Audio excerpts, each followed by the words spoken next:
Buenas tardes a todos, a todas, todes. Bueno, pues es un honor tenerles aquí hoy ante este espacio de diálogo y reflexión sobre un tema que nos convoca, pues, a todos los que estamos presentes. Voces silenciadas, discursos de odio y micromachismo contra mujeres y disidencias. Este conversatorio nace de la necesidad de visibilizar aquellas prácticas cotidianas que a veces son imperceptibles, pero que nos limitan en autonomía y en la libertad de las mujeres y las disidencias. Los micromachismos y los discursos de odio no solo silencian voces, sino que también van perpetuando desigualdades que nos afectan diario, nuestra salud mental y nuestra capacidad de tomar decisiones. Hoy contamos con la presencia de 3 mujeres increíbles y cada una desde su trinchera ha trabajado para erradicar pues estas prácticas y construir un mundo más justo e igualitario. Además, bueno, aprovecho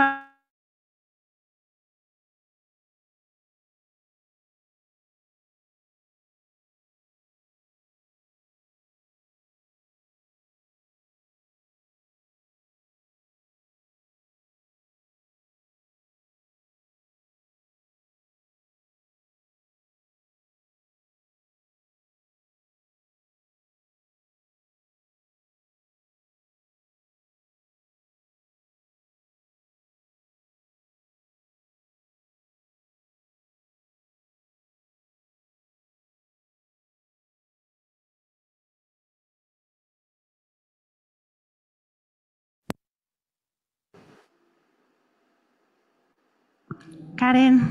Sí, perdón. Ya. Una disculpa, creo que se quedó estático, pero ya, otra vez estoy aquí. Ok, vamos a presentarte, Karen, ¿vale? Karen Diané es de Durango, México. Ella es activista y feminista, estudió psicología en la Universidad de Ciencias y Artes de Chiapas. Se graduó con una tesis sobre trabajo sexual. Trabajó también en el departamento editorial de Única por 9 años y ha publicado en la revista Tierra Adentro.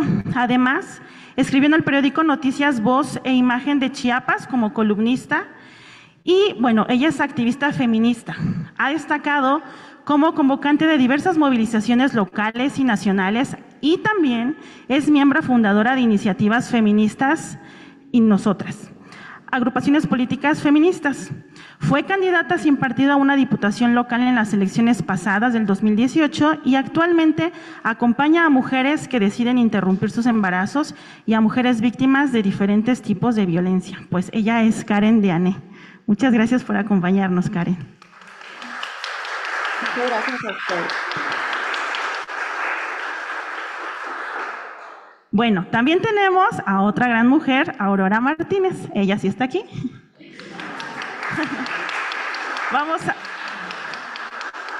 Vamos a presentarla. Ella es economista especializada en teoría económica por la UNAM. Es escritora y creadora de contenido para redes sociales. También crea contenidos en pro de la diversidad, principalmente para colectivos trans, transfemeninos y no binarios. Busca crear espacios seguros en redes sociales para cualquiera que necesite un sitio confortable en las redes sociales y ella nos acompaña aquí. Muchas gracias.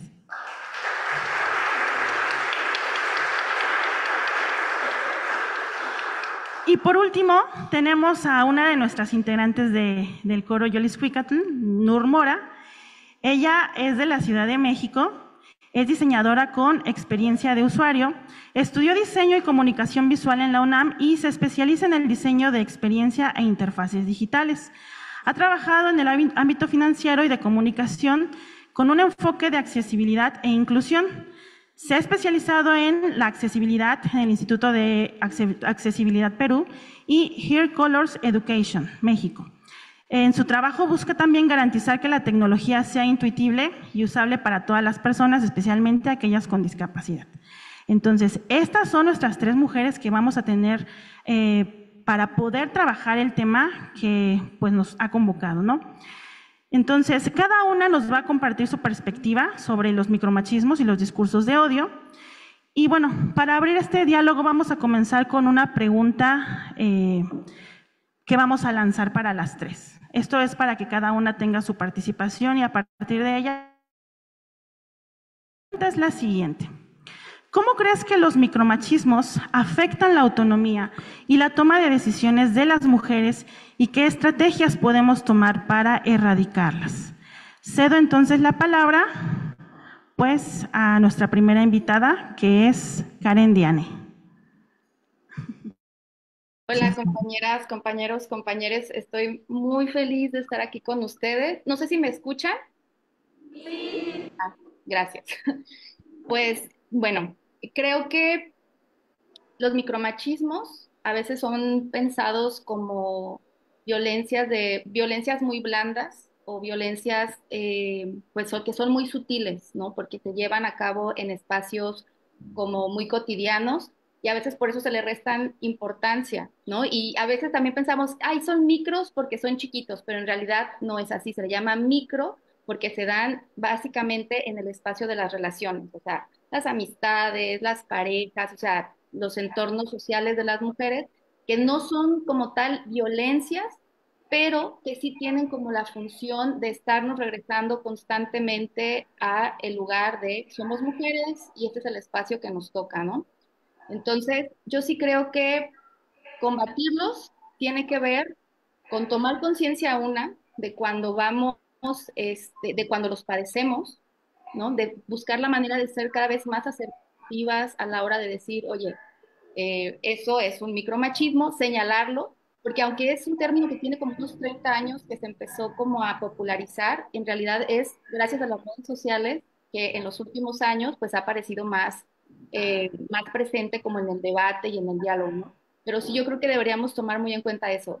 No son micro por los espacios en los que se llevan y porque a veces son muy sutiles, pero sí pueden tener efectos muy negativos como que van generando en las mujeres, pues obviamente inseguridades, dificultades para habitar los espacios físicos, etcétera, ¿no? Yo pienso, por ejemplo, en no sé si ustedes, bueno, tiene muy poquito que acabo de leer un artículo que decía que muchas veces hasta en el patio de las escuelas hay una diferencia grandísima en cómo las niñas usan el espacio del recreo y cómo lo usan los niños, ¿no?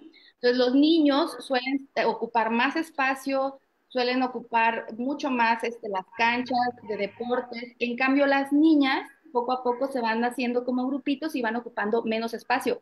A lo mejor para los que ven de fuera podrán decir, ay, no, pero eso es algo que las niñas eligen, ¿no?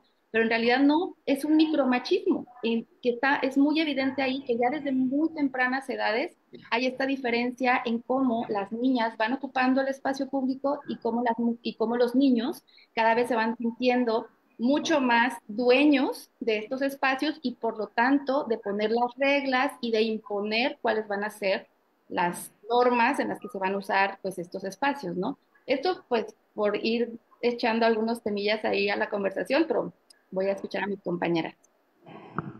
Muchas gracias, Karen. Bueno, pues la misma pregunta ahora se la vamos a hacer a nuestra invitada Aurora. Entonces, repito la pregunta.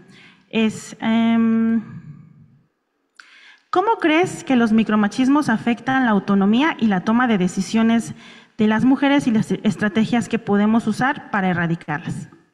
Ok. El tema del micromachismo y del machismo en general tiene una perspectiva muy interesante para mí.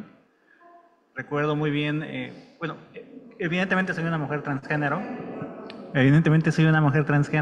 Sí está encendido, nada más había que acercarlo. Gracias, Yohei, te amamos. Entonces, una de las, o más bien el parteaguas dentro de mi percepción de la identidad fue precisamente el día que mi terapeuta me preguntó qué onda con los privilegios machistas y cuáles de ellos tenía la disposición de quitármelos. Si sabía qué era, me preguntó primero, y quizás es una buena pregunta para todas las masculinidades y hombres que están aquí. ¿Sabemos cuáles son los privilegios machistas?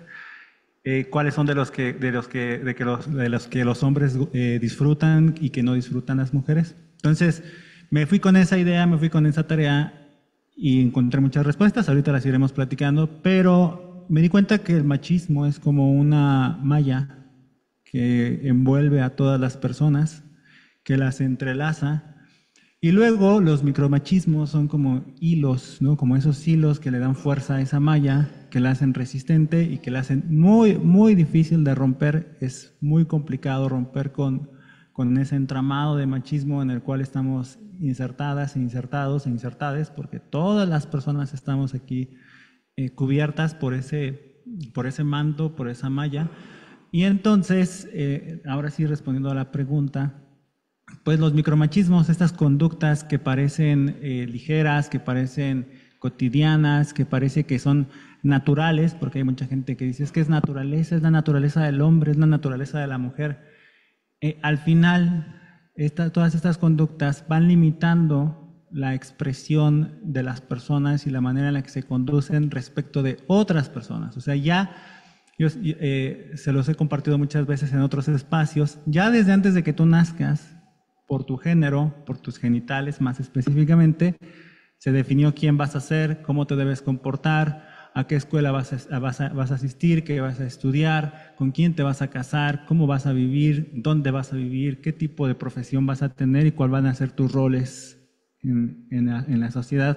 Y generalmente, cuando hablamos de hombres, son mucho más amplios, son mucho más respetados en sus espacios, y cuando hablamos de mujeres, pues son mucho más restrictivos, mucho más limitados, y tiene que ver mucho con este tema. Ahora, hablando de estrategias, pues lo primero, en mi opinión, reconocerlos.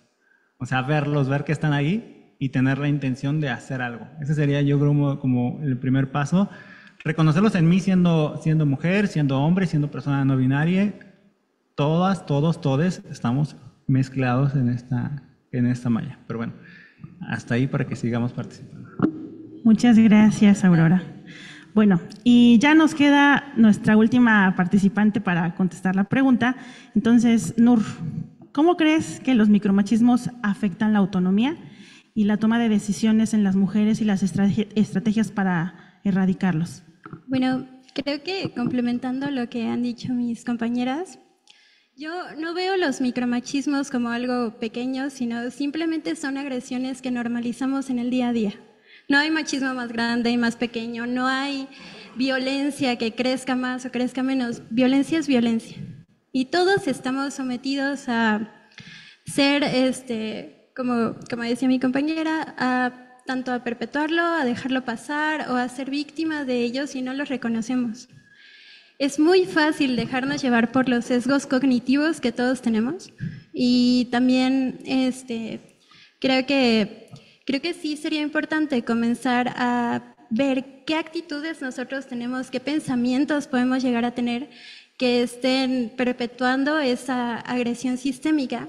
Y bueno, también desde mi perspectiva como persona que se ha especializado en temas de accesibilidad, es bastante complejo, ya que en el día a día cosas como los formularios, cosas como llegar a una página web o ver ciertas cosas, es muy fácil notar que están excluyendo a las mujeres. Por ejemplo, en temas de accesibilidad de espacios, accesibilidad refiriéndose al tema de que cualquier persona con cualquier discapacidad tendría que ser capaz de tener autonomía, y esto nunca se maneja en ningún lado, ¿ok? No hay espacios que generen que las personas tengan autonomía, y muchísimo menos que las mujeres tengan autonomía. Cuando se construye una rampa, es como, no está pensada para alguien que lleve una carreola. No hay espacios en la ciudad para que uno pueda maternar de forma segura. Si uno pudiera ir en el transporte público o en un restaurante y tienes un bebé y quieres como maternarlo, no existe esa clase de lugares. Tampoco hay espacios en donde las personas puedan descansar. Por ejemplo, hay como cosas que dejamos pasar o que es como fácil ver por encima, que pues la verdad causan bastantes problemas, ¿no? ¿Cuántas personas que tienen como sexo femenino asignado al nacer no han sido diagnosticadas bien con autismo, con TDA o con dislexia? ¿Por qué? O con daltonismo. ¿Por qué? Porque el daltonismo lo tienen más las personas con sexo masculino asignado al nacer, y tú no puedes tener daltonismo. ¿Por qué? Porque, y eso sí se diagnostica, la verdad es que en cuestión de discapacidad todos estamos como, pues bastante sujetos a que nos ignoren, ¿no? Pero este tipo de violencia, por ejemplo, es la que provoca que mujeres no puedan, mujeres, personas con útero, no puedan ir y ser diagnosticadas con endometriosis. ¿Por qué? Porque tardan de 7 a 10 años en ser diagnosticadas, ya que cuando comienzan a tener ciertos olores, es muy fácil decir, ah, bueno, estoy en mis días, o bueno, tal vez me siento mal porque dicen que siempre duele. Y cuando vas al doctor es lo mismo. Si, por ejemplo, no sé, siento que todos normalizamos como ciertas agresiones y la razón por la que yo no creo que haya micromachismos es porque es muy fácil que yo normalice como hasta cierto punto violencia o machismo y hay personas que han vivido cosas como mucho más diferentes que las mías, situaciones un poco más extremas que normalizan hasta otro punto. O sea, yo estaba en contacto personal directo con alguien que escapó de una red de trata. Y entonces yo sé que hay cosas que en donde yo marco mi límite es distinto para mi pareja. ¿Por qué? Porque pues está en situaciones extremas de violencia. Entonces puede que algo que yo vea como esto es muy violento me diga, no, no es nada. Entonces siento que tenemos que comenzar a deconstruirnos y también aquí la forma de evitar micromachismos es ver quiénes están teniendo ahorita el privilegio, por qué, y que, como decías, que se pongan a pensar, ¿cómo es que yo estoy perpetuando esto? ¿Cómo me estoy beneficiando de esto? Y que todos pensemos, o sea, ¿cómo estoy beneficiándome yo de actitudes que están pasando, que están lastimando a otra persona? Porque la violencia siempre hace que alguien más tenga, sea una víctima. Claro, gracias, Nur. Bueno, todo esto que las tres están compartiendo, la verdad es que creo que lo tenemos tal vez no consciente. Entonces, la siguiente cuestión que me gustaría hacerles es lanzada para las tres también. ¿Cómo hacemos para identificar y desnormalizar los micromachismos en los aspectos o en los contextos laboral, familiar y digital? Yo voy a poner nada más un puntito sobre la mesa. Yo soy hija de una familia somos 4 hermanos, solo tenemos un niño.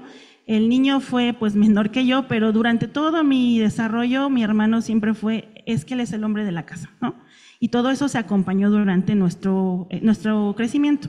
Entonces yo nunca lo vi normal, bueno, más bien irregular. Ahora, ¿cómo nosotros podemos llegar a identificar ese tipo de cosas? Porque pues crecemos con ello. Entonces, ahora sí, cedo la palabra primero a Karen. Gracias. Creo que de 10 años para acá ha habido un gran avance. Yo creo que la mayoría de las personas ya maneja hasta cierto nivel, a lo mejor algunas más que otras, a profundidad, el tema de la desigualdad de género. Digo, si nos situamos hace unos 10 años, 5 años, el feminismo no era una palabra tan coloquial como lo es ahora. Cuando vemos cómo se trataban temas, por ejemplo, de violencia de género hace 10 años a cómo se tratan ahora, también vemos que el acervo de palabras, de conceptos, se ha ido extendiendo muchísimo, ¿no? Y este tipo de violencias o desigualdades que vivimos las mujeres en el espacio de la familia cada vez son más evidentes para muchas y los podemos identificar perfectamente, ¿no? Yo creo que ya hay muchas personas que viven en constante tensión dentro de sus familias por este tipo de actos, ¿no? De que al niño, cuando hay un varón en la casa, se le trata de una manera bien distinta a como se le trata a las niñas, ¿no? O cuántos varones han lavado un baño en su vida. Yo creo que los hombres lavan un baño el día que se van a vivir solos. No quiero decir que todos, pero una gran mayoría, ¿no? Y lo mismo, ¿no? Entonces, lo mismo en otros aspectos que tienen que ver, por ejemplo, hasta a quién se le sirve primero en la comida, qué tipo de porciones. O sea, yo no sé, pero yo recuerdo que cuando era pequeña, a mi padre se le daba siempre preferencia en la comida y la pieza que a él le gustaba se le servía a él. ¿no? Entonces, siento que son cosas a veces muy chiquitas, pero cada vez son más evidentes y cada vez genera más tensión. Y a lo mejor sería, ¿cómo le hacemos?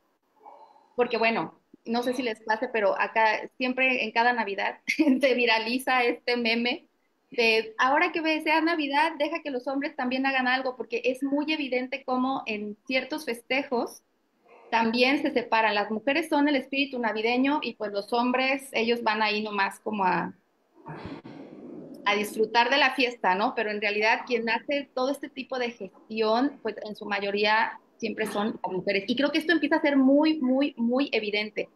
¿Y qué pasa? Genera mucha tensión, porque cómo dialogamos con generaciones que son más grandes que nosotras, este tipo, o sea, cómo dialogamos y cómo gestionamos eso. O sea, por ejemplo, tú vas a increpar a tu abuelo de, oye, abuelo, párate, haz algo, mira a mi abuelita. O sea, a mí ya ahí me queda como, ¿cómo trabajamos esto? Porque sí, o sea, es generar demasiada tensión, ¿no? Yo no sé cómo les ha ido a ustedes con eso de nombrarse feministas, pero a mí, en realidad, mi familia, pues ya no me habla, ¿no?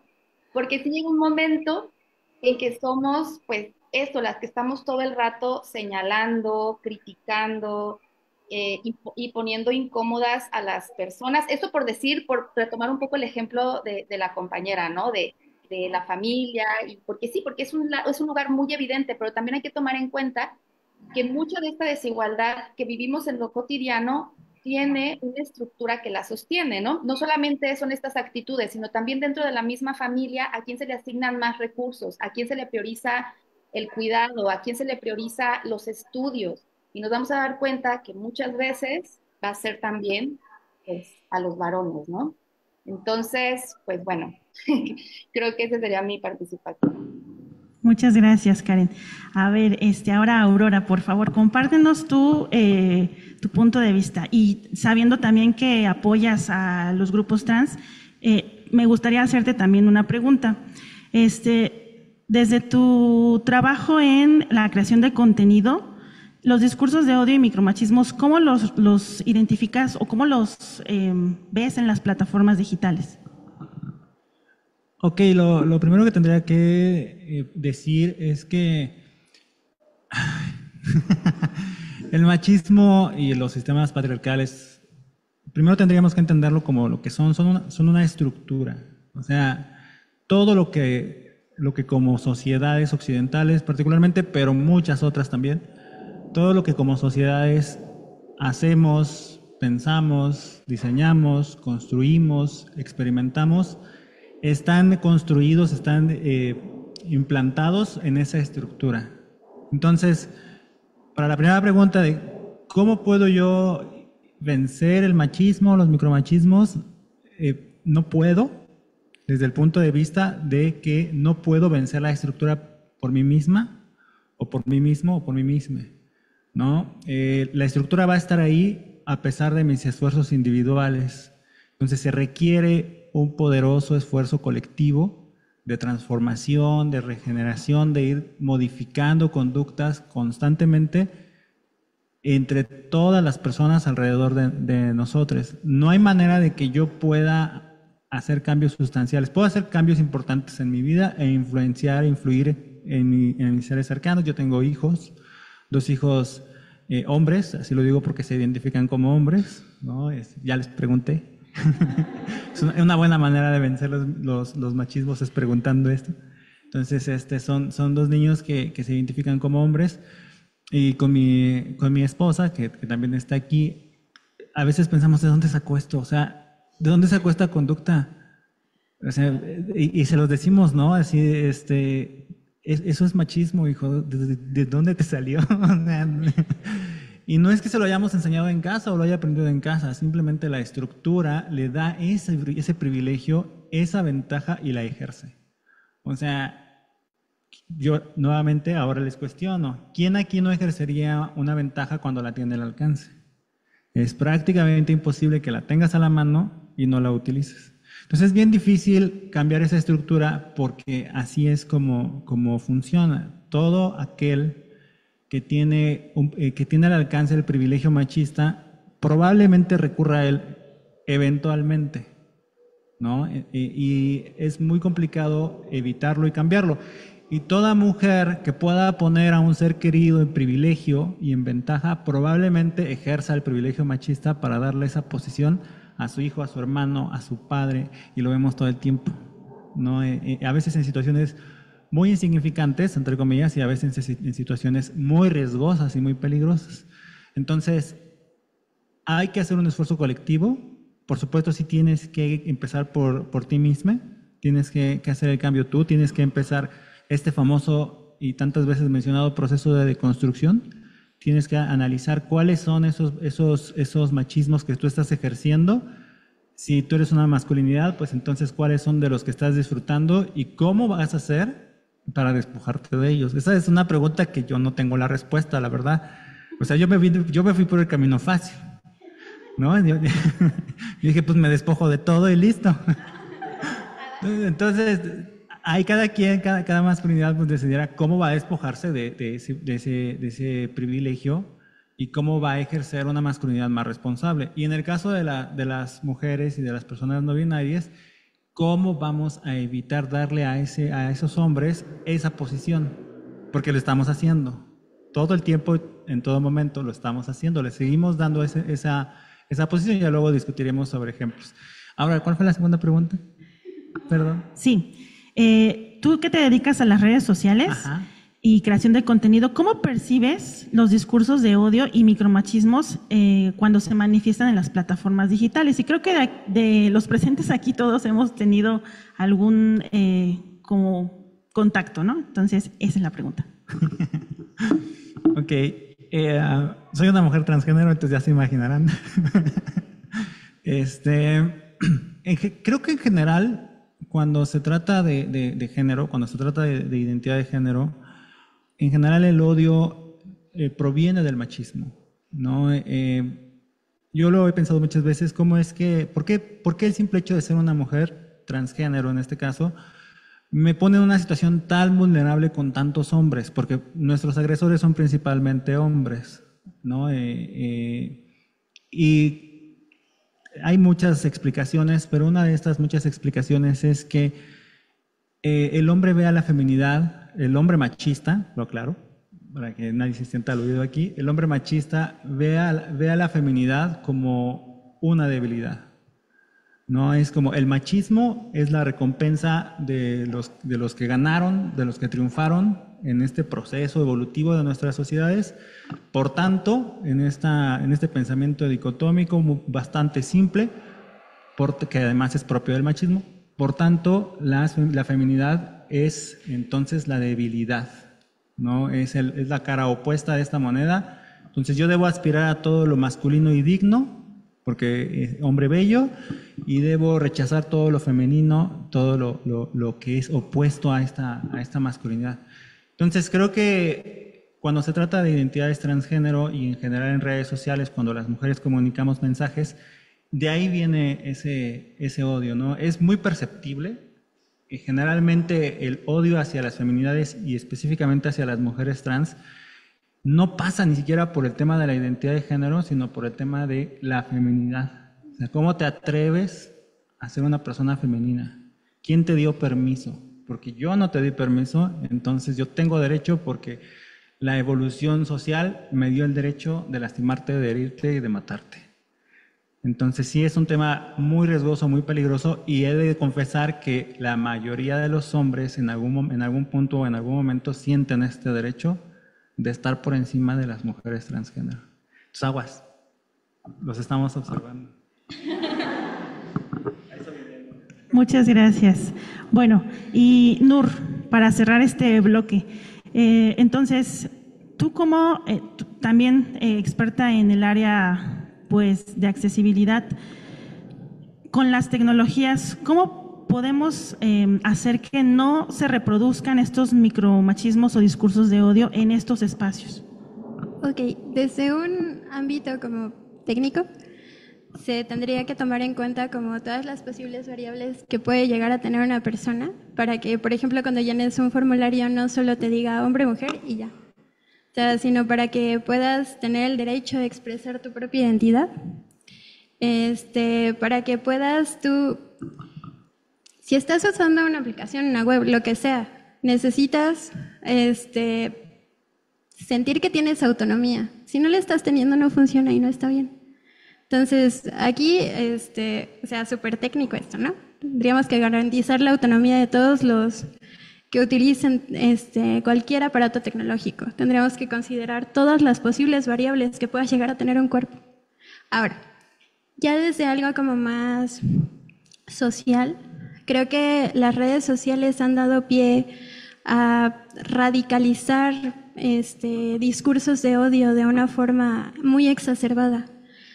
¿Cómo funcionan los algoritmos de las redes sociales? Y con algoritmos me refiero a que para que ganen dinero las redes sociales te empiezan a mostrar contenido mientras más tiempo pases ahí, mientras más reacciones de alguna forma, sea positiva o negativa, tú estás generando que ellos tengan dinero. Y utilizan las tecnologías, ciertos datos, van guardando los datos, van viendo qué te gusta, qué no te gusta. Es mucho más fácil hacer que alguien interactúe con algo si le pones un discurso de odio, si le pones algo que odia, es más fácil para mí que yo reaccione cuando mi teléfono se llena de discursos machistas, de discursos progenocidio, de discursos que a mí me hacen sentir como pues de una forma específicamente negativa, y que las redes sociales saben que así funciona. Ahora, esto también provoca que personas que están apenas desarrollando su identidad puedan, traten de buscar alguna información, traten de buscar algo y comiencen a tener este contenido. Esto que decías, ¿de dónde sale esto? Usualmente sale de redes sociales. Yo tengo varios sobrinitos, desde meses hasta 14, 15 años. Y es curioso ver cómo de repente ya expresan algunas cosas. Tengo sobrinos, sobrinas. Pero, por ejemplo, recién estuve cuidando a uno de mis sobrinos y fue muy rápido encontrar cómo pasó de ver la gallina pintadita a que le saliera un video sobre videojuegos en donde disparaban, a que le saliera de repente contenido. Y ahí era como una cuestión de, bueno, mi prima se puso a cuidarlo y decirle que dejara de ver redes sociales, pero es muy fácil que si dejas a alguien como libre internet, se radicalicen esta clase de pensamientos, porque el machismo la verdad es que afecta a todos. O sea, sí es cierto que está basado en una institución opresiva, pero todos aquí estamos siendo oprimidos. Nadie aquí es del 1% de billonarios que va a poder tener como agua infinita. Ninguno de nosotros somos una refresquera. Ninguno de nosotros tiene tierras. Y si nos va bien, a veces tenemos Infonavit. ¿O no? O sea, yo no. Pero, o sea, creo que es una labor de darse cuenta que eso de sentir que tienes como fuerza porque el machismo te lo está dando es solo subirse a un ladrillo. ¿Por qué? Porque tampoco se toma en cuenta si los hombres tienen depresión. Tampoco se diagnostican bien las enfermedades. También es por eso que es un desmadre si sales del closet como una persona trans, como una persona no binaria, porque entonces te das cuenta de que en realidad el mundo es una cosa bien hostil con todos. Entonces creo que aquí tendríamos todos que subirnos al mismo barco y darnos cuenta de que perpetuar el machismo no nos está funcionando a nadie. Solo estamos perpetuando un sistema que nos pone a pelear unos contra los otros, que es como lo más básico que puedes hacer para distraer a la gente. Y mientras tanto se están acabando el mundo, se están acabando el agua, nos están quitando todo. Y es mucho más fácil ir y decirle a un niño que tenga 15 como todo esto pasa porque las feminazis te odian. Y por eso no coges. Y es como, sí, güey. Entonces sí, o sea, es como una cuestión sistemática para que no puedas pensar y no puedas ver como la imagen más grande de, vale, ¿a dónde nos está llevando esto? Por ejemplo, a mí me gusta mucho la serie de El cuento de la criada, porque tiene muchos detalles, porque la escritora la verdad es que sí se tomó el tiempo de pensar en qué había pasado en la historia para hacer su serie, su libro, Entonces puedes ver cómo había detallitos de antes de que estuvieran en un sistema totalmente opresivo y cómo eso no fue de un día para otro. Estas cosas son graduales, es lo que está pasando ahorita. O sea, solo te empiezan a quitar derechos, te empiezan a quitar cosas, te empiezan a poner unos contra los otros. Y eso no ayuda a nadie, o sea, eso solo ayuda a la gente que de verdad está teniendo poder y se está aprovechando de eso. Y en cuestiones laborales, por ejemplo, es muy fácil, yo trabajo en el sector tecnológico y me ha tocado que es como de no, tú no, porque tú eres mujer, o como de, como esta clase de actitudes de tú no puedes saber, tú no puedes programar, tú no puedes hacer cosas porque eres mujer. Y que sí haya habido como cierto cambio en donde ya comenzaron a haber más mujeres en tecnología, pero eso tampoco hace que sea más fácil la dinámica, porque más que nada lo que se espera es que uno se acomode a lo que ellos tenían. No que crees una nueva estructura, no que crees diferentes formas de pensar, sino que te vayas acoplando, acomodando al sistema y que todos vayan haciendo eso y simplemente vas perpetuando más y más de lo mismo. Y ya no me acuerdo qué tenía que responder. Sobre tu área, cómo resolverlo. Ajá. Pero bueno, si quieren, acá ya tengo otra pregunta. Acá ya tengo otra pregunta. Es que fíjense que todo este tema es muy complicado. O sea, mientras yo lanzo una pregunta, salen más y más y más vertientes de la misma hebra, ¿no? Entonces, la verdad es que nos tomaría muchísimo tiempo poder estar abordando esto a profundidad. Pero como queremos que participen las tres, vamos a seguir haciendo como la dinámica de cada una nos aporte desde su área. Entonces me voy contigo, Karen, ¿va? Me gustaría ahora saber, tú que te dedicas a esta cuestión de activismo feminista y apoyar a las mujeres que han vivido pues violencia. Sé que pues estos micromachismos ya los han normalizado, pero ¿por qué es que llegan a ese nivel donde el impacto en la cuestión pues, física y mental es tan amplio o tan profundo que no saben cómo salir, ¿no? O cómo dejar este espacio de su vida para llegar a uno que les cause mayor bienestar, desde tu punto de vista? Bueno,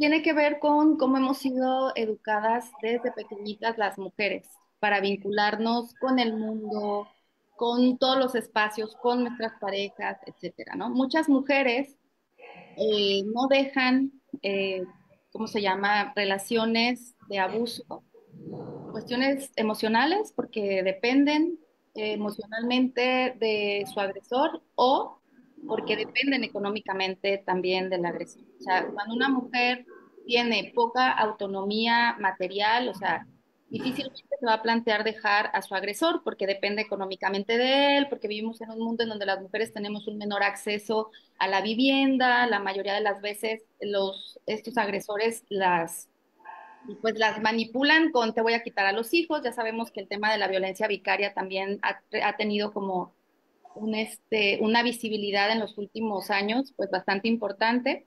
Entonces yo creo que estos micromachismos nos van dejando emocionalmente debilitadas, por así decirlo, no nos creemos muchas veces capaces de salir adelante solas y no es tampoco una cuestión de, ay, le voy a echar ganas, porque tampoco hay muchas ayudas para las mujeres que ya están decididas, que ya quieren dejar a sus agresores, pero luego no cuentan con una red de apoyo, no tienen ni económica, ni emocional, ni de nada, ¿no? Mi mamá en su momento cuando le comunicó a mi abuelo que iba a dejar a mi papá porque la maltrataba, su respuesta fue, pues a ver a dónde te vas, porque yo aquí ya no te voy a recibir, ¿no? Entonces, ahí las mujeres desafortunadamente seguimos enfrentando muchísimas desventajas en todos los sentidos. Súmale las que tienen hijos y entonces se van a ver en la cuestión de cómo le voy a hacer para trabajar, mantenerlos, ver que vayan a la escuela, alimentarlos. Es muy complicado, ¿no?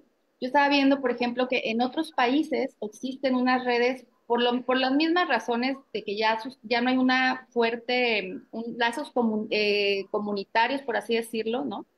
Pues las instituciones han tenido que pues tener diversas iniciativas. En este caso hay iniciativas de vivienda para mujeres, que en México no tenemos. En México existe una red, por ejemplo, de refugios muy, muy importante, pero estos refugios solamente en estos refugios las mujeres y sus hijos víctimas de violencia solamente pueden estar 3 meses. Es el mayor número que los pueden tener. O sea, esos espacios están habilitados para tener 3 meses a una familia, ¿no? Bueno, en este caso una mujer y a sus hijos que no tienen dónde estar y pues sufren de algún tipo de violencia.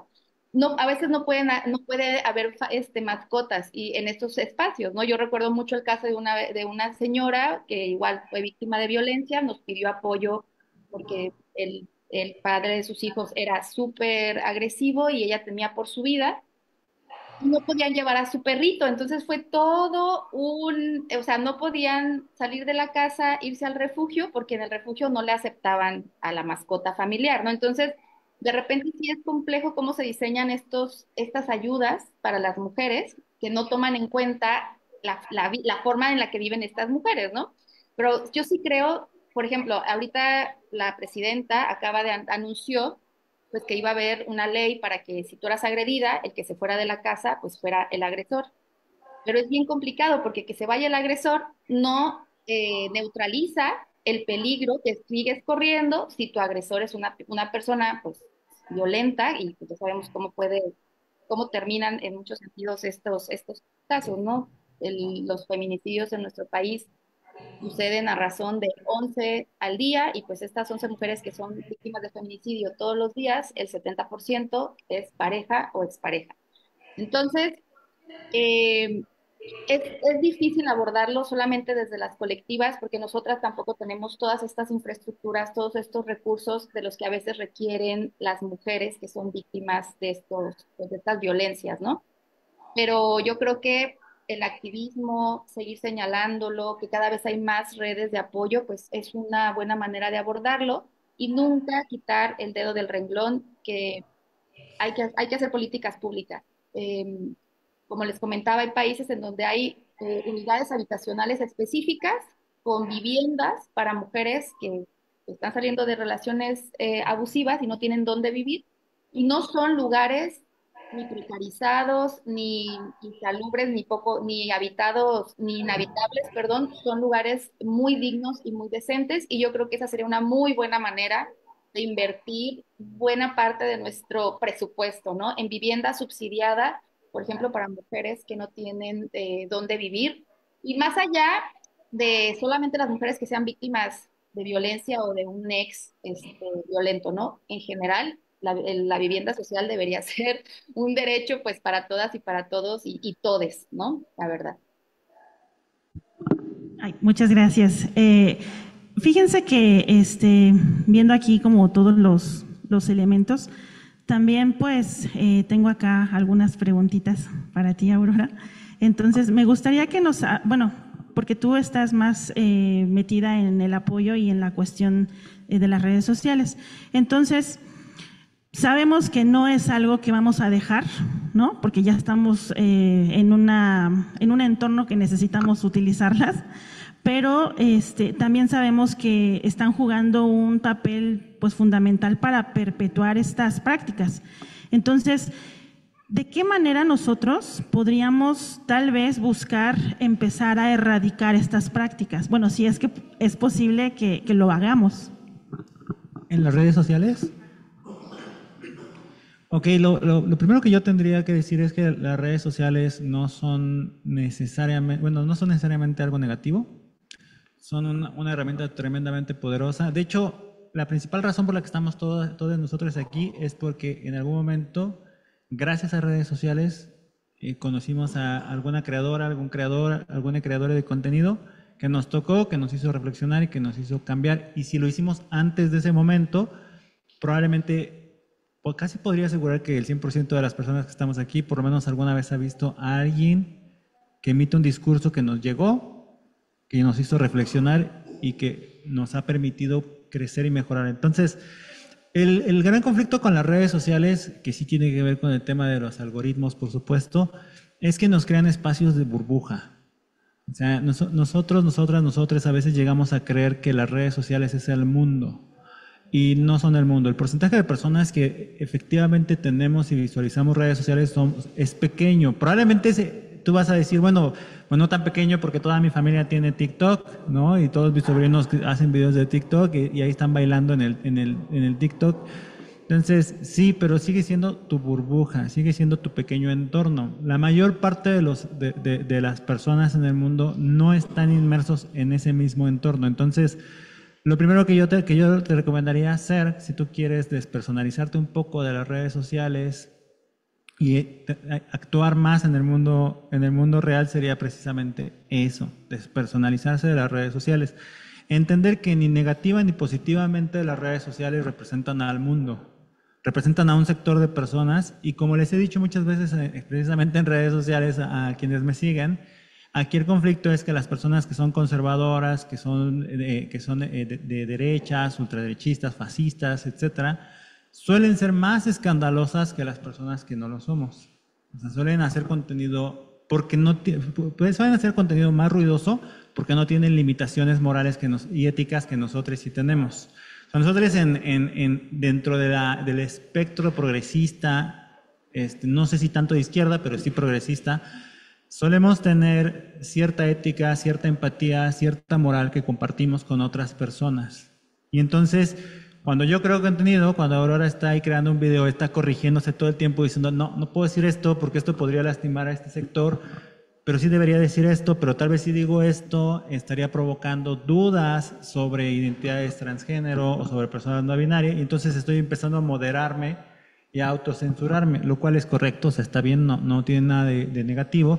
Sin embargo, las otras personas, ¿no? Esa otredad, ese otro mundo conservador, ultraderechista, fascista, no tiene ese candado cuando habla. Y lo vemos constantemente una y otra vez. No les importa incitar al odio, no les importa generar miedo y no les importa incitar violencia. Ni siquiera se preocupan. Y por el contrario suelen justificarse y suelen autorredimirse, ¿no? Y suelen autoperdonarse porque además están elevados en su perspectiva, no en la realidad, están elevados a en un nivel superior. O sea, son personas amorales que piensan que tienen la moralidad de su lado. Es un tema bien curioso, bien interesante y bien peligroso. Y de este lado estamos al revés, ¿no? De este lado solemos ser personas mucho más morales, no con la moralidad religiosa, sino con la que te genera la empatía por otras personas que están en situaciones vulnerables.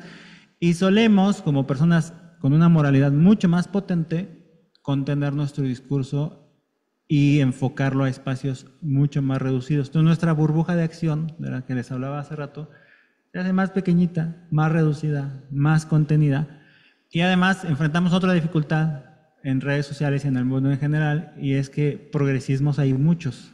O sea, hay muchas diferentes maneras de interpretar el progresismo, todas válidas, todas importantes, todas interesantes, pero muchas, y a veces no nos acomodan todas, y entonces nos dividimos, ¿no? Nuestras burbujas ya pequeñas todavía las hacemos más chiquitas, más pequeñitas, y del otro lado no, del otro lado van así en cascada, en manada, en montón, todos juntos, todos contra las mismas causas, porque no tienen esa ética, esa moral y esa empatía por las personas.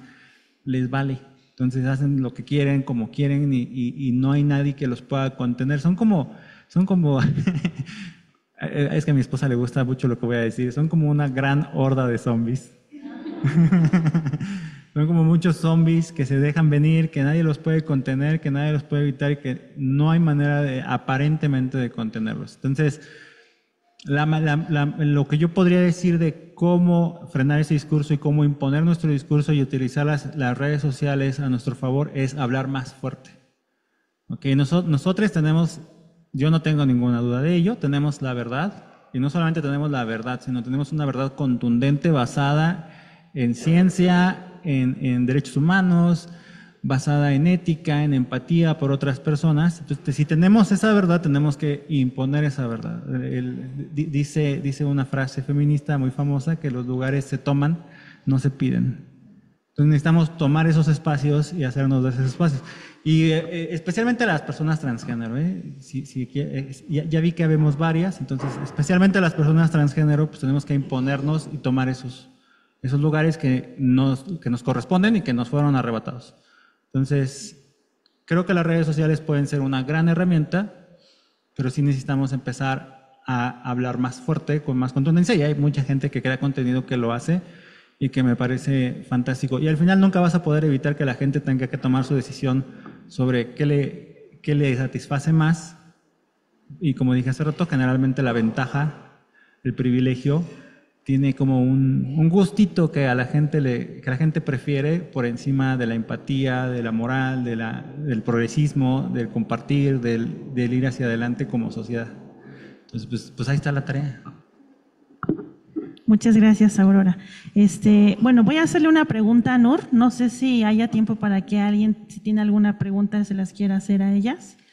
O sea, si hay tiempo. Si no, pues ya seguimos acá con las que tenemos de este lado. ¿Sí? Sí. Bueno, o sea, si alguien quiere formular mientras acá contestamos para que nos compartan, ¿no? Pero entonces la pregunta que tenemos para Nur es, bueno, si en diferentes movimientos sociales y situaciones se pueden llegar a construir alianzas, ¿cómo lo podemos nosotros transicionar a este espacio tecnológico? O sea, pensando en la cuestión de la inclusión digital. Ok, creo que tomando en cuenta esto, a mí me gusta como, recién vi un caso de éxito como en primera persona. Estaba yo en soy parte de un programa que se llama Aviones de Papel, que ayuda a que las personas que han sido desplazadas por cuestiones de guerra o en general refugiados y también mujeres que quieren tener acceso a educación tecnológica porque en este momento, pues no sé, no pudieron acceder a eso, puedan recibir esta clase de educación, ¿no? Y recién me pasó que yo tenía una alumnita que era de Kabul, ella es afgana, tiene 24 años y hace 2 años ella estaba en la universidad y no pudo continuar porque llegó el régimen talibán y sacó a todas las mujeres de las escuelas.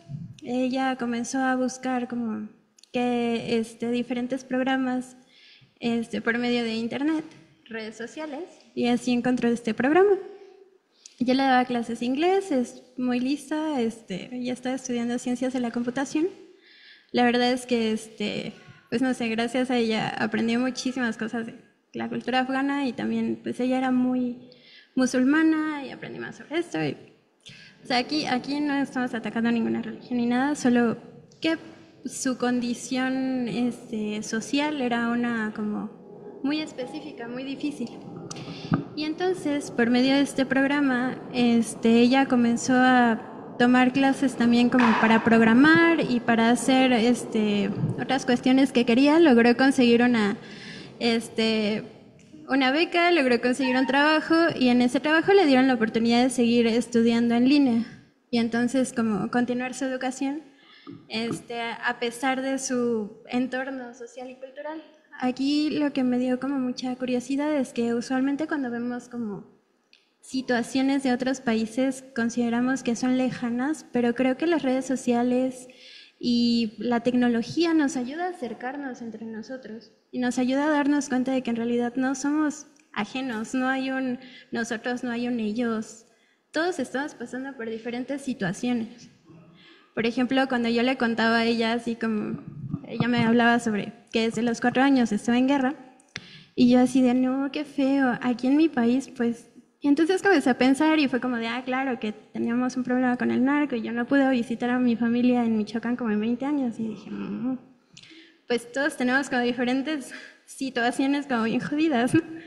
Entonces, pues no sé, creo que así podemos comunicarnos, podemos construir redes de apoyo y como tú dices, sí, claro que son más, claro que gritan más fuerte las personas que tienen discursos de odio, porque de eso se trata de eso va todo. La cosa es que lo que están haciendo es adoctrinar, es tratar de generar como sistemas relacionales de poder, en donde quieren lavarle el cerebro, o bueno, quieren controlar a las personas que lo siguen. Y esto, a mí me sirvió mucho enterarme sobre el modelo Byte de relaciones. Esto va por siglas en inglés, que significan, la B es de behavior o comportamiento, la I es de información, la T es de pensamiento y la E es de emoción.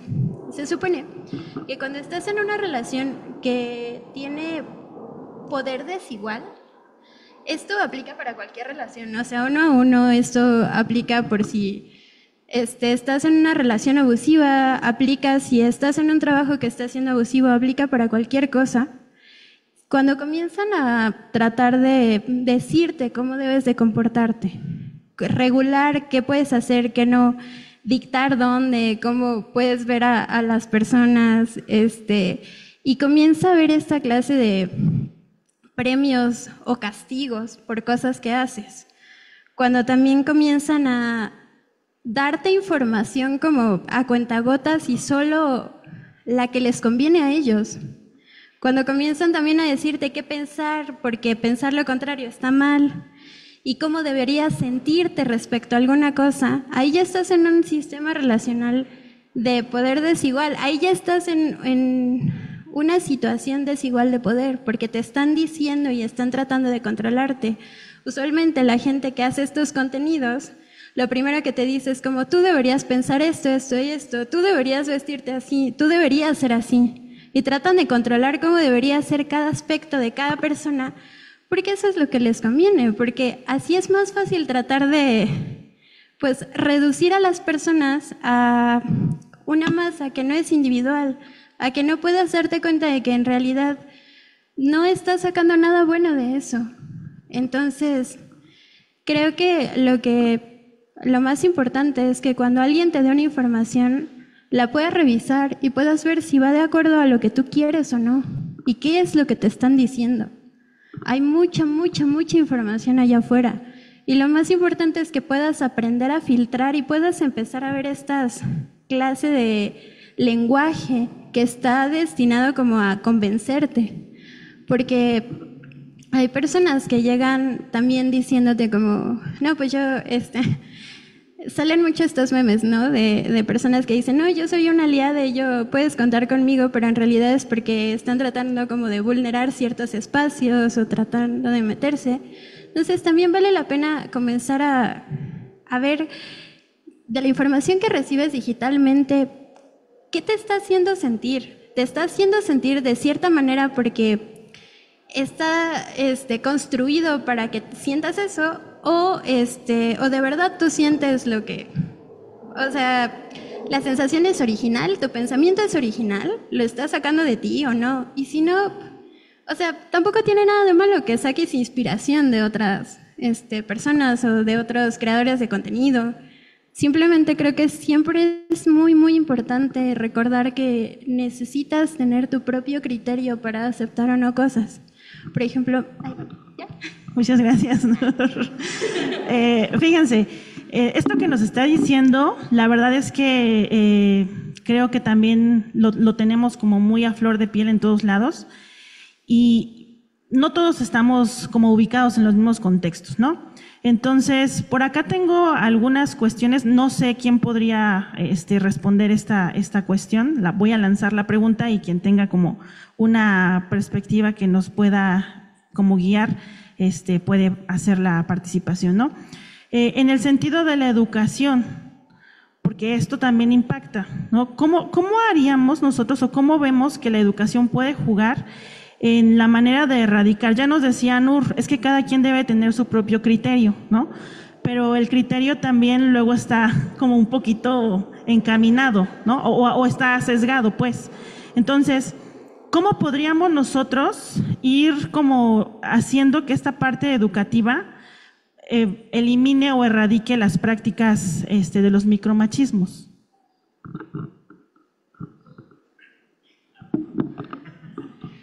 ¿Te refieres a educación como sistema educativo o educación como influencia a las infancias? Es que puede ser en cualquier espectro, ¿no? O sea, yo puedo llevar a mis hijos a la escuela y ahí va a haber elementos que seguramente le van a impactar, pero también en mi espacio familiar hay cuestiones que tal vez yo no pues reconozco y podrían seguir este camino, ¿no?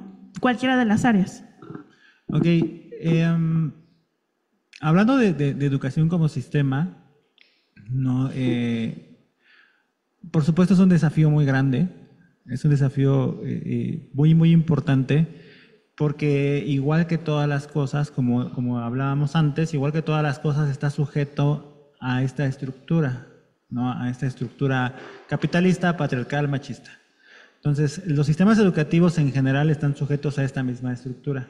Entonces, para que esto pueda generar un cambio necesitas forzosamente de una figura que tenga la autoridad y la posición clave para hacerlo. O sea, yo puedo enseñarle a mis hijos en casa todo lo que yo considero positivo para su vida y puedo eliminar de mi enseñanza todo lo que considero negativo. Tengo ese control, ¿no? Esa facultad, esa potestad que te da la paternidad, que es inherente del cuidado de las infancias. Entonces sí tenemos esa capacidad y esa posibilidad, y no solamente la tenemos nosotros como personas desde el progresismo, sino que también la tienen las personas conservadoras y la ejercen muy bien. O sea, es un sistema que han trabajado durante siglos, siglos y siglos y que dominan muy bien y le saben muy bien porque ni siquiera tienen que esforzarse, ya está integrado en el sistema. Pero bueno, las que estamos en el lado de la visión progresista, de la visión de la restricción y de la eliminación del machismo, pues tendríamos que primero entender eso, que yo puedo controlar lo que pasa en casa medianamente, ¿no? Puedo influir medianamente en lo que pasa en casa, pero para que esto se traslade a la escuela, y no nada más a la escuela jardín de niños primaria, sino también educación media y educación superior, pues necesito generar un cambio y necesito una figura que tenga la autoridad y la capacidad para hacerlo. Sin esa figura no hay manera. Generalmente esa figura se llama gobierno.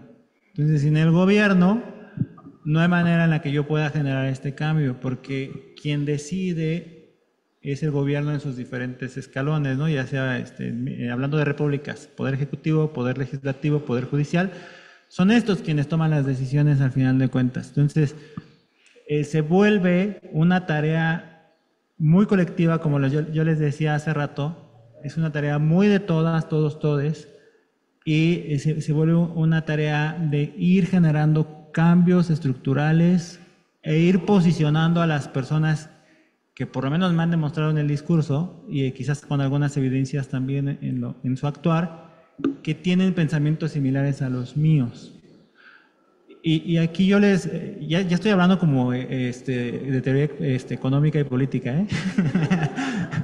Aquí tenemos que pensar también en conceptos que tienen que ver con la ideología de las personas y sus pensamientos. No, como decía yo hace rato, hay muchas diferentes maneras de experimentar el progresismo y hay muchas maneras de exponenciarlo, desde los más livianos, ¿no? Más tradicionales, más conservadores, porque sí hay progresismos conservadores, hasta los más radicalizados, ¿no? Los más liberales. Bueno, ya no voy a usar la palabra liberal porque ya la tienen aquellos también, los más libres. Entonces, el hecho de que para mí esa persona que está en ese momento, en ese escalón de poder, no cumpla con todos mis criterios de progresismo, ¿no? Con todos mis niveles de progresismo óptimos, no implica que no lo sea. Entonces es una tarea bien difícil porque a veces nos limitamos o limitamos a esas personas que pueden tomar las decisiones en función de lo que yo creo que no deberían hacer y que sí deberían estar haciendo, aun cuando sean personas que sí tienen esa capacidad. Entonces tenemos que ir cambiando, tenemos que ir modificando y tenemos que ir dándoles esos espacios o tomándolos. Esa es la otra opción, ¿no? Si yo entiendo que mis representantes no están haciendo los cambios o los ajustes que mi perspectiva requiere de la sociedad, pues entonces tengo que hacerlos yo. Tengo que buscar las herramientas para ser yo quien lo genere. Y he ahí el dilema. He ahí donde está el desafío, porque es bien complicado que yo tome ese lugar, que yo decida tomar esa posición y ser yo quien lo haga. Y porque desafortunadamente, ya sea en redes sociales, ya sea en la empresa, ya sea en la escuela, ya sea con los vecinos, no tengo la capacidad de satisfacer todas las demandas de todas las personas que están bajo mi influencia. No lo voy a poder hacer, no tengo esa capacidad porque yo tengo limitaciones, ¿no? En mi moral, en mi ética, en mi empatía, en mi visión de lo que yo creo que es mejor para las demás personas.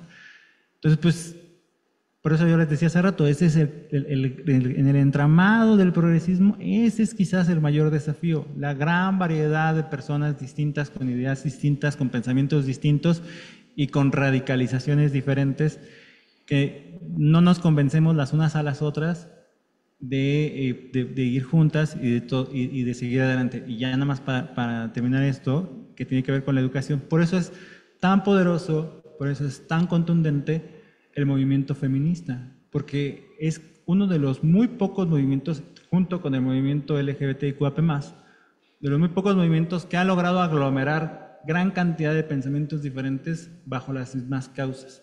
Tristemente, causas que tienen que ver con la muerte y que tienen que ver con el abuso, el acoso y la violencia en ambos casos. Entonces, es muy triste pensar que lo que nos une al final es el dolor y no tanto las soluciones que necesitamos encontrar. Entonces, pues, es muy difícil, se puede, por supuesto se puede, pero hay que tomar conciencia de que tenemos que darle ese espacio a las personas. Si yo no lo voy a tomar, le tengo que dar el espacio a la persona que yo considero más correcta, aunque no me caiga bien, a veces, porque hay algunos que no me caen bien. Muchas gracias, Aurora. Karen, andas muy calladita. Vamos a preguntarte algo. Y ya, si alguien tiene una pregunta, ya la podemos por ahí ir proponiendo. Acá tengo una pregunta para ti. Hablando de lo que nos comparte Aurora, pues los contingentes y las luchas van desde diferentes puntos, ¿no? Pero ¿cómo nosotros, tú desde tu trinchera, cómo has hecho, cómo has generado que se integren estas personas que tal vez no conocen el movimiento o que no tienen idea, que no lo entienden o que pues simplemente lo dejan pasar porque pues no les interesa, que personas no feministas participen o entren en esta lucha para poder evidenciar o eliminar estos micromachismos, porque como decían, es algo que tenemos y al final nos genera una unión, pero no es por porque estemos como en el mismo camino, ¿no? Sino porque hay una situación que ya nos causa dolor, ¿no? Entonces, ¿cómo harías o cómo tú has logrado que estas chicas de violencia generen esta participación e integren a los demás que no lo viven, ¿no? El feminismo, pues. Ok. Bueno, no sé cómo responder esta pregunta si no es remitiéndome un poco a mi propia historia como activista, ¿no?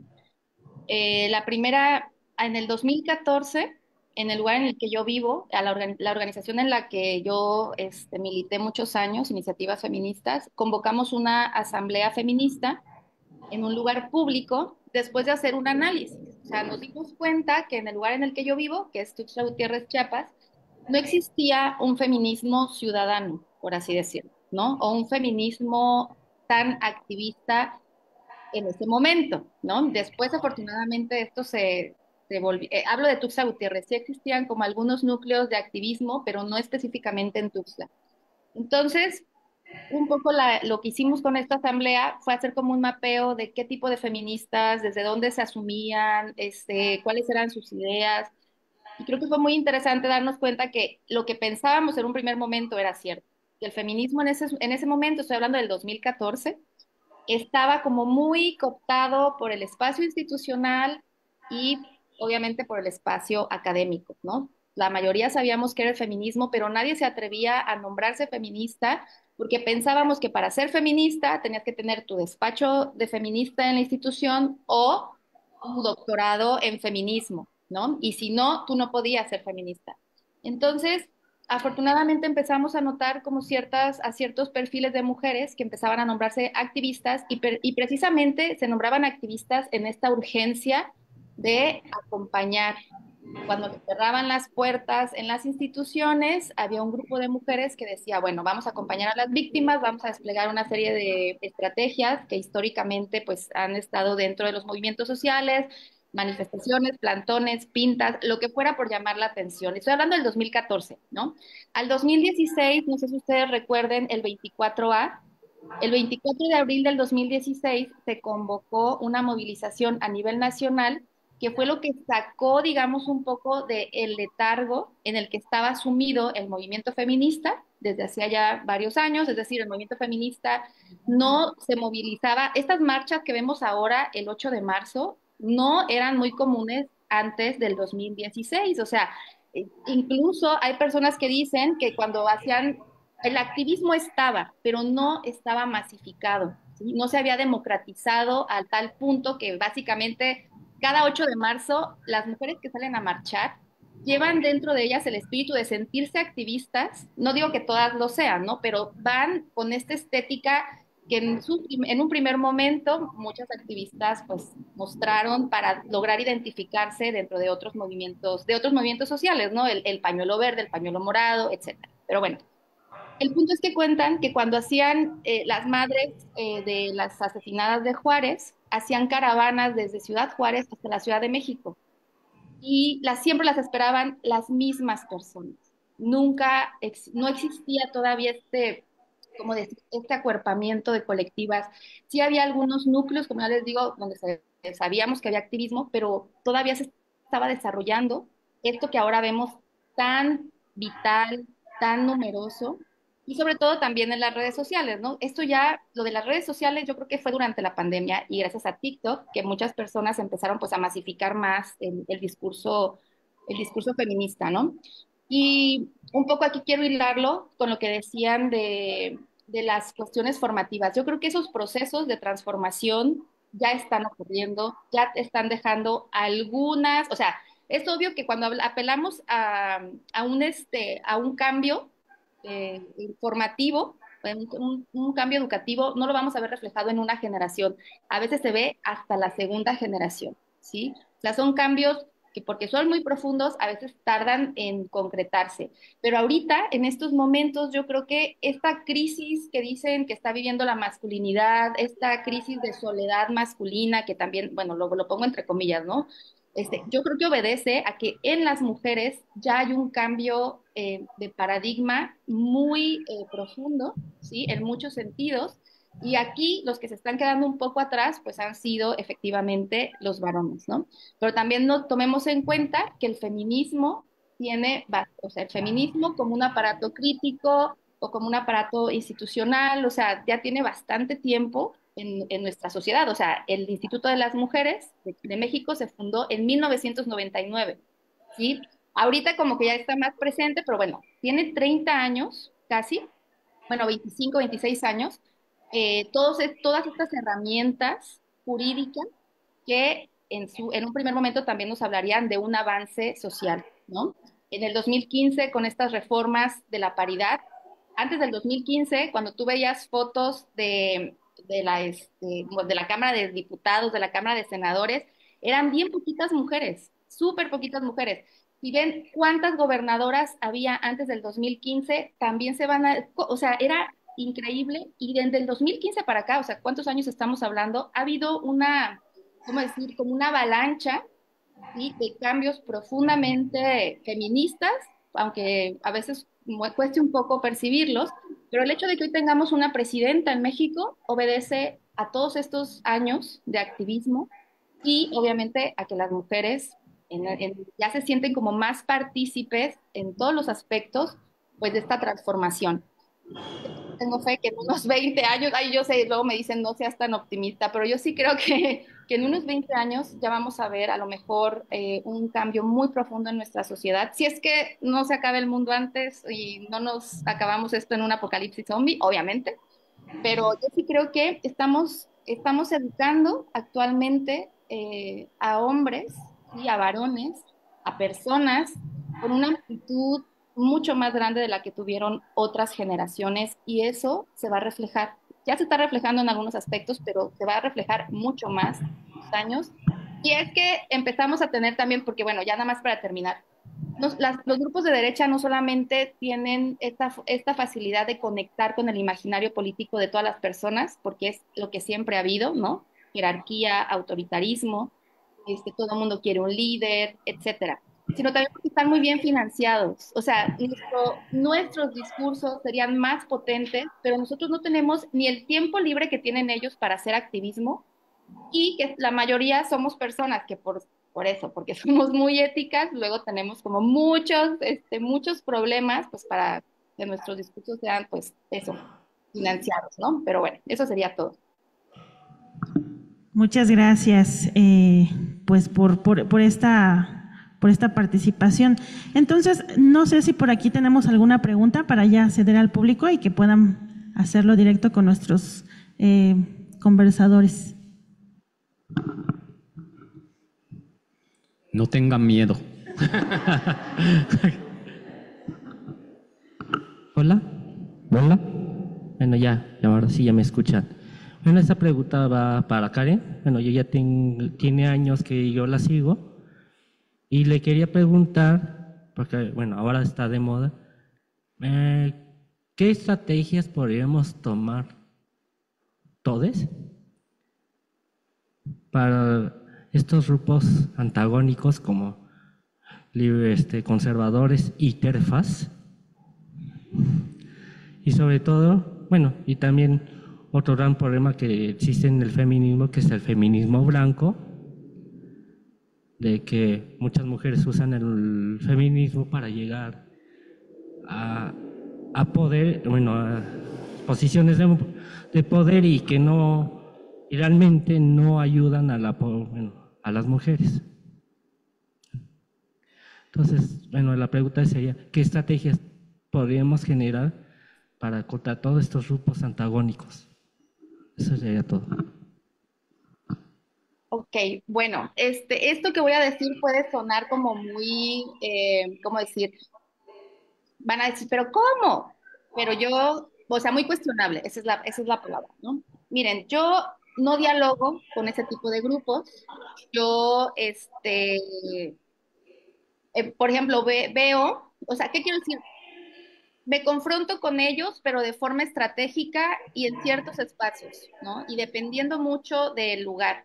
Pero de ahí, por desgracia, yo lo he notado en mis punas que he tenido por parte de colectivas trans excluyentes, bueno, transfóbicas de entrada, ¿no? No, trans excluyente no, transfóbicas, fascistas, básicamente.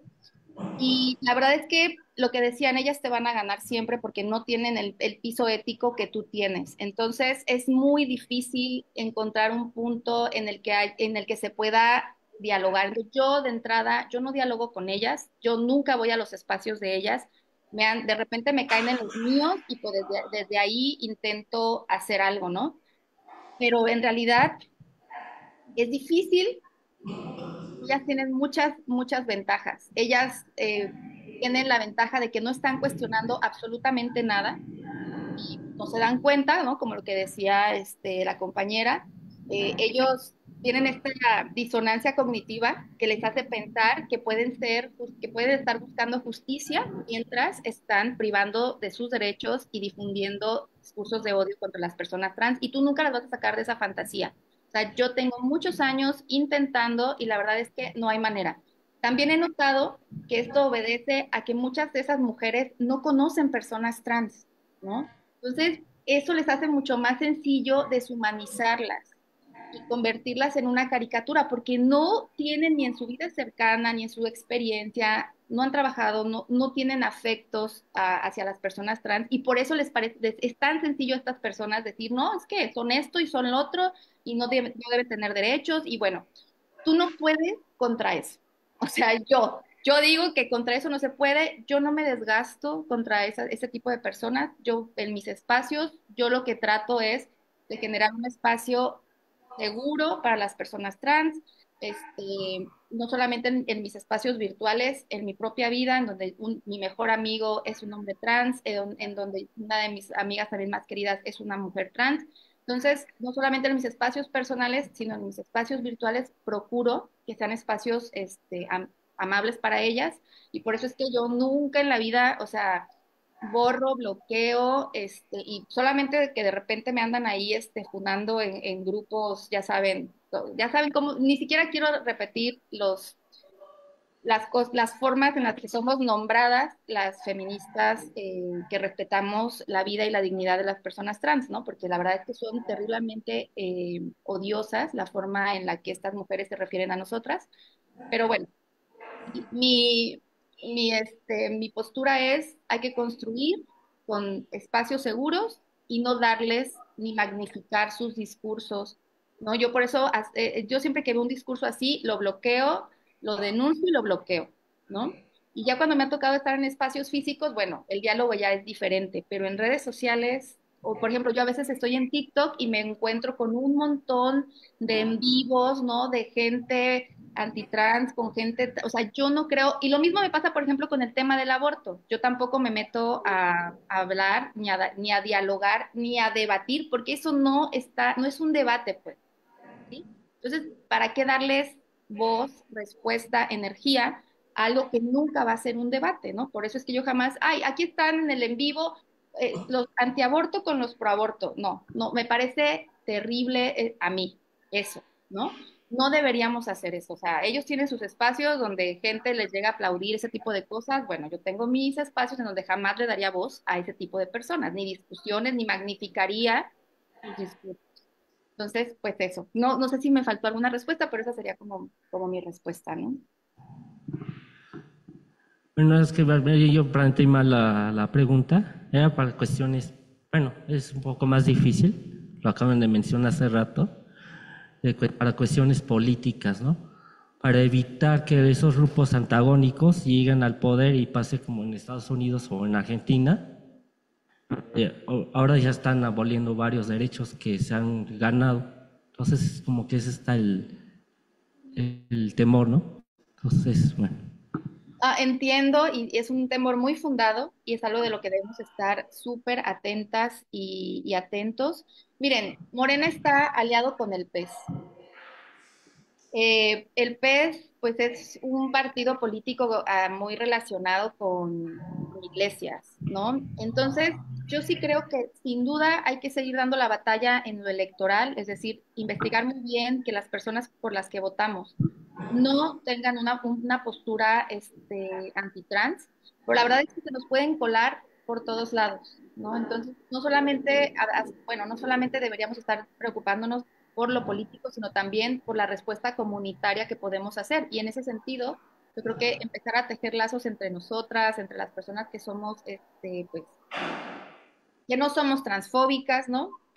Sería muy, muy importante porque, pues sí, o sea, el feminismo blanco es el feminismo que en algunos lugares está mucho más posicionado.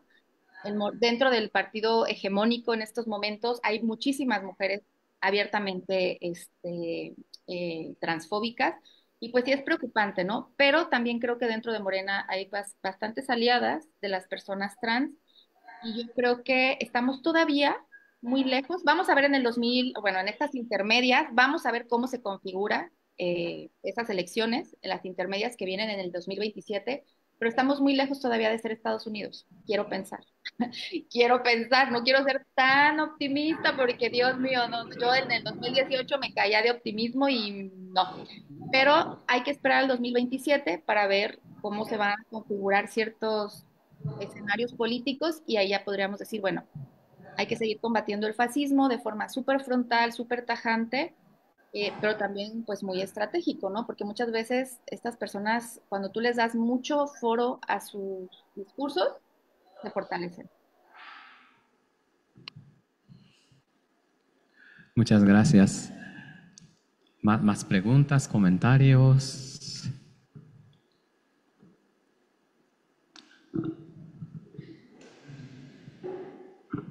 Bueno, antes que otra cosa, quiero agradecer a todos por tomar un tema tan importante. Considero que todo lo que se ha mencionado es fundamental y todavía falta ahondar mucho más, pero también es cierto que nosotros no podemos decir nada más el gobierno, a partir de la familia, a partir de cómo educamos, a partir de cómo empoderamos. Cierto también aquí en las escuelas, yo tengo esa experiencia afortunada y creo que si estás frente a un grupo de 30, 40 personas, tienes ese don o esa posibilidad de hablar y de hacer reflexionar a los niños, a los jóvenes, para que tengan una conducta diferente. Pero básicamente es eso, a partir del hogar, dar la posibilidad, porque aquí se ha dicho, ¿no?, que tanto en las familias se hace esa diferenciación entre hijos e hijas, que tanto se dan ciertos roles que a la fecha deberían haber ya cambiado y que no. Entonces, a partir de que incluso se genera una forma diferente de generar las parejas, en donde pareja significa ambos aportamos, ambos hacemos para el crecimiento tanto personal como de la familia, en esa medida yo creo que ahí es donde parte también la circunstancia, de que si ambos colaboramos, trabajamos, aportamos, ambos podemos hacer los roles de casa y en esa medida yo creo que estás instruyendo también a los hijos. Pero ciertamente es todo un reto, no es algo tan fácil porque eso tiene que ver con idiosincrasia. Se acaba de mencionar que esto es cuestión cultural, pero también es cierto que tenemos que evolucionar como sociedad y creo que ciertamente, como ya se mencionó, ha habido mucho avance. Cierto también que tenemos cierta desventaja si no tenemos ese grado de conciencia de qué tanto nuestras palabras, nuestras acciones, hablando y analizando un poco la cuestión de redes, esta cuestión de cobardía, de no dar mi nombre y de nada más en el momento de expresar algo negativo, creo que pues pone mucha desventaja, ¿no?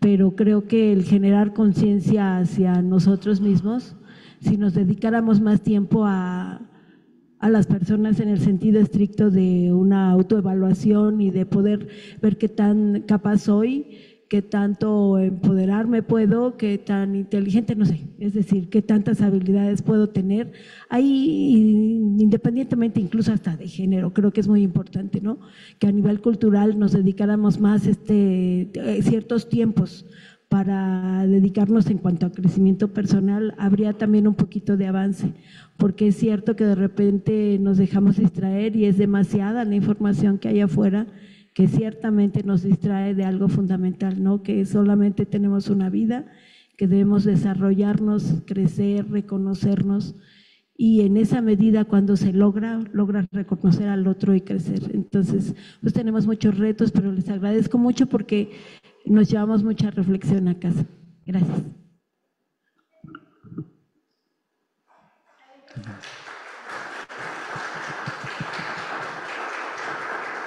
¿Alguien más? Casi es la hora, así que todavía… sí, claro. Es que me quedé con el gusanillo del tema de las ultraderechas y su avance en el marco global. Y estoy muy de acuerdo con lo que dice Karen. México tiene una larga tradición progresista. Es que tenemos que aprender a diferenciar los conceptos de los que a veces hablamos, sobre todo cuando hablamos de política, porque progresismo no implica no violencia, ¿ok? Y progresismo tampoco implica no conservadurismo. Hay grandes bloques progresistas que también son conservadores, pero no hay bloques conservadores que sean progresistas. Son mucho más radicalizados en sus pensamientos y en sus ideas. Entonces México tiene una larga tradición progresista, ¿no? Desde que México es México, desde que es un país independiente y desde antes, obviamente, nuestra cultura suele, si nos ponemos a investigar un poquito sobre historia prehispánica, encontraremos que en general nuestra cultura es bastante abierta, bastante libre, bastante progresista y tenemos mucho de esa cultura bien impregnada en nuestras sociedades. La sociedad mexicana es una sociedad oprimida, históricamente oprimida, y esa opresión nos vuelve empáticos hacia otros grupos oprimidos y vulnerables. Repito, eso no quita la violencia, ni quita el machismo, ni quita que seamos parte de los sistemas patriarcales en el mundo. Entonces, afortunadamente, esa historia nos ha permitido que hayamos tenido ciertas precauciones, y para mí la más importante, que nos aleja bastante del tema que está viviendo Estados Unidos y alguna parte de Europa, es el tema del laicismo, la separación del Estado de la Iglesia. En México es bastante notorio y hay una gran enemistad de parte de la población respecto de la religiosidad en temas políticos. O sea, a la gente no le gusta en México. A nuestras sociedades no le gusta que la Iglesia se meta en temas políticos y no le gusta que los políticos se metan en temas religiosos. Hemos aprendido a separarlo bastante profundamente, creo yo, a diferencia de, por ejemplo, los estadounidenses, que lo tienen bastante mezclado, ¿no? Y también recalcaría el punto de que debemos dejar de pensar, si alguno de nosotros lo piensa, en Estados Unidos como un modelo económico político ideal, porque no lo es, no lo fue y nunca lo va a ser. Todo lo contrario, ¿no? El sistema económico, político, social de Estados Unidos es uno de los peores sistemas económicos, políticos y sociales que la humanidad ha tenido. La cuestión es que, como bien decías, hay un puñado de personas muy ricas, muy poderosas, que tomaron control de ese sistema económico y que además, a través de abuso y de violencia, lo llevaron a otros países, incluyendo Latinoamérica. Entonces, tenemos como mucho esta idea de que aspiramos a lo que ellos son y ellos hacen. Afortunadamente creo, lo veo, lo percibo, estamos rompiendo esa idea, ese pensamiento, y estamos formando algo que durante toda la carrera de economía a mí me dolía mucho en el alma, que es esta idea de agringar nuestras economías latinoamericanas y nuestras sociedades latinoamericanas. Creo que lo estamos rompiendo finalmente. No es algo que tenga mucho tiempo, sinceramente. O sea, estoy hablando de hace 6, 7, tal vez 10 años, algunos países con más avance que otros, y creo que lo estamos haciendo bien. Ahora, repito, progresismo no nos libera del conservadurismo. Hay muchos políticos, mucha gente que tiene cierta autoridad, cierto poder, que son personas conservadoras y al mismo tiempo progresistas. ¿Por qué? Porque hay un progresismo social, uno que tiene que ver con las causas laborales, que tiene que ver con las causas económicas, con las causas de desigualdad, y que suelen ser mucho más conservadores en temas de identidad, de género, de feminismo, ¿no? Y hay otros progresismos que están más enfocados en la libertad y en el conseguir derechos. Pero puedo casi asegurar, si no, pues ya me van a reclamar después, que estamos muy lejos de que las derechas tomen espacios en México. Creo que al contrario, creo que su discurso tan radicalizado les hace mucho daño, porque la gente en México no quiere religión en la política por ahora.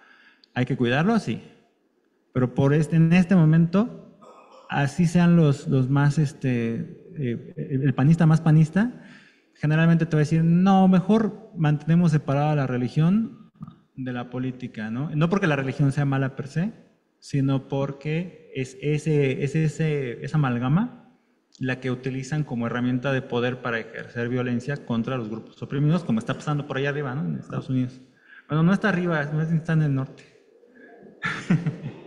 Gracias.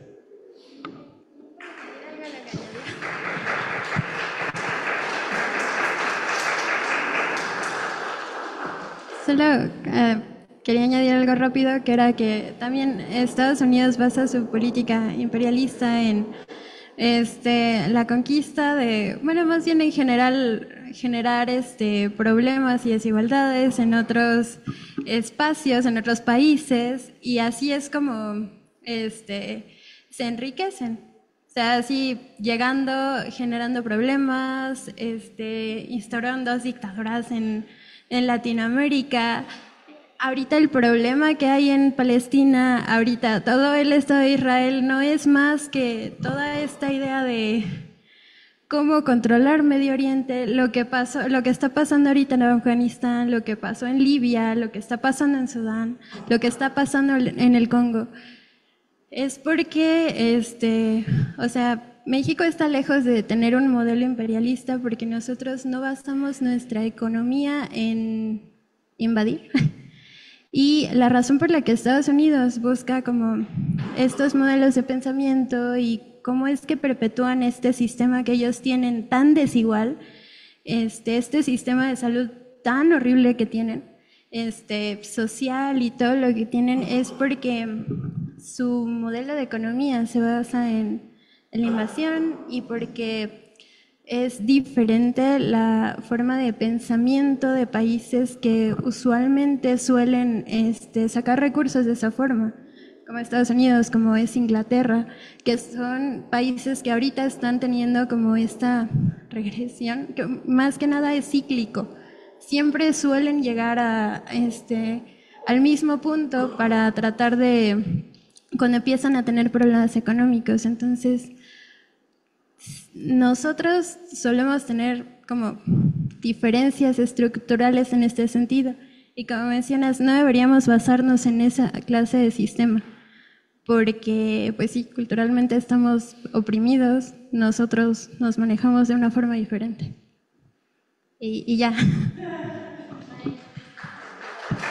Muchas gracias. Vamos cerrando poco a poco. Escuchamos de Auri y Nur. No sé, Diane, ¿tienes algunas palabras para cerrar? Ya como mi conclusión, Ujú. bueno, puedo leerles un poema bien cortito, súper cortito. Esto es lo que les voy a dejar como conclusión. Es un poema que a mí me gusta mucho y que creo que engloba muy bien todo lo que hemos estado hablando. El poema se llama El camino lento, de Marsh Pierce, y dice así: ¿qué pueden hacerte? Lo que ellos quieran. Ellos pueden instalarse, ellos pueden reventarte, ellos pueden romper tus dedos, ellos pueden quemar tu cerebro con electricidad, nublarte de drogas hasta que no puedas caminar, no puedas recordar. Ellos pueden tomar tu niño, emparedar a tu amante, pueden hacer cualquier cosa que no puedas culparles por hacer. ¿Cómo puedes pararlos? Solo puedes pelear, puedes negarte, puedes vengarte, pero todo se te vendrá encima. Pero dos personas peleando hombro a hombro pueden esquivar una mafia.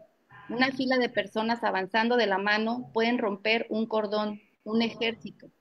Un ejército puede enfrentar a otro ejército. Dos personas pueden mantenerse sanas, brindarse apoyo, convicción, amor, masajes, esperanza. Tres personas son una delegación, un comité, un grupo de presión. Con cuatro se puede jugar bridge y formar una organización. Con seis se puede alquilar toda una casa y comer pastel en la cena sin invitados y armar una fiesta para recaudar fondos. Una docena pueden hacer una marcha, 100 llenan un edificio, 1000 tienen solidaridad y su propio boletín, 10,000 poder y su propio periódico, 100,000 su propio medio de comunicación, 10 millones su propio país. Así sigue de una por vez. Comienza cuando a una le importa actuar. Comienza cuando una lo hace otra vez y le dicen que no, pero insiste. Comienzan cuando una dice nosotras, nosotres, nosotros, y sabe a quién se refiere, y cada día significa una más. Esa sería mi conclusión. Es uno de mis poemas favoritos. Me agradezco mucho. Muchas gracias. Antes de cerrar, me gustaría dar unas palabras yo como director y también fundador de este grupo. Para empezar, muchas gracias a las tres invitadas. De verdad, pues ha sido muy importante esta conversación y espero que esto sea una oportunidad donde cada una de nosotros pensemos qué papel tenemos en esta sociedad, pensemos qué podemos hacer para caminar hacia una sociedad mejor cada vez más. Y lo digo desde punto de vista muy personal, porque las chicas de mi coro pues saben que cuando yo inicié este grupo me criticaron, pero me criticaron bien feo, que me decían que no está bien que yo quiera empezar un grupo de mujeres y disidencias siendo un hombre, que me veo mal y que soy sexista, y recibí muchas críticas. Y ahí siempre estoy muy consciente de mi poder, mi influencia y también mis privilegios como un hombre cisgénero. soy gay, pero eso no quita que pues yo tenga el privilegio como hombres. Y siempre yo les digo, pues aquí por lo menos lo que estoy intentando de hacer es que utilizo mi privilegio para abrir un espacio donde podamos tener una conversación.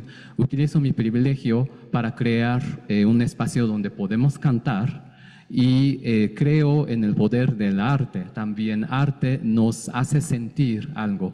Podemos acercar al objeto, el mismo objeto, activismo, hablar, marchar, y yo personalmente creo en que el arte tiene un peso, un papel muy importante. Y la verdad, a Diane, pues ya desde hace mucho tiempo la seguía en redes sociales y me encantaba sus argumentos, sus contenidos, y con Auri he podido trabajar juntos en diferentes proyectos, y Nur ha sido parte de nuestro coro desde el primer semestre, y por supuesto hoy pues Jessica hizo un gran trabajo como moderadora, y de verdad muchísimas gracias por tener esta conversación, y muchísimas gracias para todos ustedes que están aquí. De verdad, pues estoy muy contento y muchas gracias. Y seguimos luchando, seguimos haciendo trabajo. Eso sería mi mensaje. Bueno, pues ya para cerrar, les agradecemos a nuestras 3 participantes, a Karen, a Aurora y a Nur. Gracias por compartir estas experiencias y su conocimiento.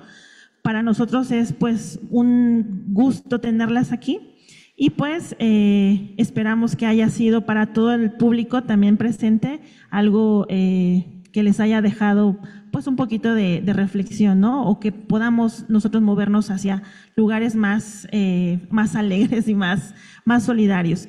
Entonces, pues muchas gracias, y esperamos que en alguna otra ocasión podamos volver a compartir nuestro espacio. Gracias.